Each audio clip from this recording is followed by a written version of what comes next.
Of such great powers or beings there may be conceivably a survival of a hugely remote period when, of such great powers or beings there may be conceivably a survival of a hugely remote period when, consciousness was manifested, perhaps, in shapes and forms long since withdrawn before the tide of advancing humanity, forms of which poetry and legend alone have caught a flying memory and called them gods, monsters, mythical beings of all sorts and kinds.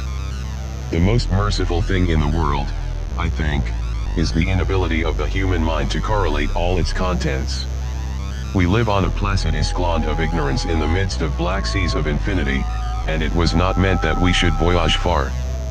The sciences, each straining in its own direction, have hitherto harmed us a little, but someday the piecing together of dissociated knowledge will open up such terrifying vistas of reality, and of our frightful position therein, that we shall either go mad from the revelation or flee from the deadly light into the peace and safety of a new dark age. Theosophists have guessed at the awesome grandeur of the cosmic cycle wherein our world and human race form transient incidents. They have hinted at strange survivals in terms which would freeze the blood if not masked by a bland optimism. But it is not from them that there came the single glimpse of forbidden eons which chills me when I think of it and maddens me when I dream of it. That glimpse, like all dread glimpses of truth, flashed out from an accidental piecing together of separated things.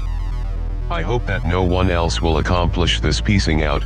Certainly, if I live, I shall never knowingly supply a link in so hideous a chain. The figure was between 7 and 8 inches in height, and of exquisitely artistic workmanship. It represented a monster of vaguely anthropoid outline, but with an octopus-like head whose face was a mass of feelers, a scaly, rubbery-looking body, prodigious claws on hind and forefeet, and long, narrow wings behind. This thing, which seemed instinct with a fearsome and unnatural malignancy, was of some chat-bloated corpulence, and squatted evilly on a rectangular block or pedestal covered with undecipherable characters. The tips of the wings touched the back edge of the block, the seat occupied the center, whilst the long, curved claws of the doubled-up, crouching hind legs gripped the front edge and extended a quarter of the way down toward the bottom of the pedestal.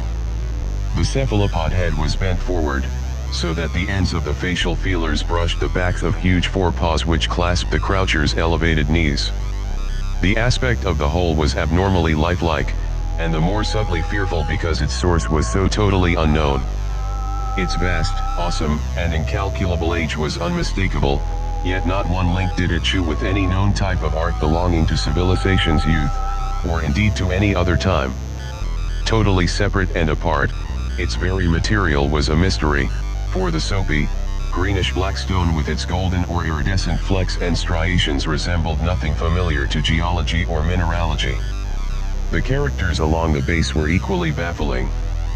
The linguistic kinship, like the subject and material, belonged to something horribly remote and distinct from mankind as we know it, something frightfully suggestive of old and unhallowed cycles of life in which our world and our conceptions have no part. In a natural glade of the swamp stood a grassy island of perhaps an acre's extent, clear of trees and tolerably dry. On this now leaped and twisted a more indescribable horde of human abnormality than any but a Sime or an Angarola could paint.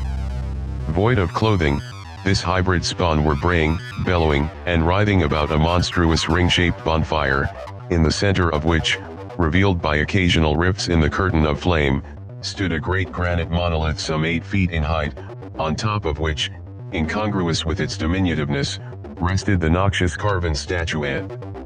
From a wide circle of 10 scaffolds set up at regular intervals with the flame-girt monolith as a center hung, head downward, the oddly marred bodies of the helpless squatters who had disappeared. It was inside the circle that the ring of worshippers jumped and roared, the general direction of the mass motion being from left to right in endless bacchanal between the ring of bodies and the ring of fire. They worshipped the great old ones who lived ages before there were any men, and who came to the young world out of the sky. Those old ones were gone now, inside the earth and under the sea, but their dead bodies had told their secrets in dreams to the first men, who formed a cult which had never died. This was that cult. It had always existed and always would exist, hidden in distant wastes and dark places all over the world until the time when the great priest Thulhu, from his dark house in the mighty city of Arlai under the waters, should rise and bring the earth again beneath his sway. Someday he would call, when the stars were ready, and the secret cult would always be waiting to liberate him. Meanwhile, no more must be told. There was a secret which even torture could not extract. Mankind was not absolutely alone among the conscious things of earth, for shapes came out of the dark to visit the faithful few. But these were not the great old ones. No man had ever seen the old ones. The carven idol was great Thulhu, but none might say whether or not the others were precisely like him. No one could read the old writing now, but things were told by word of mouth. The chanted ritual was not the secret, that was never spoken aloud, only whispered. The chant meant only this. In his house at Arlai, dead Thulhu waits dreaming.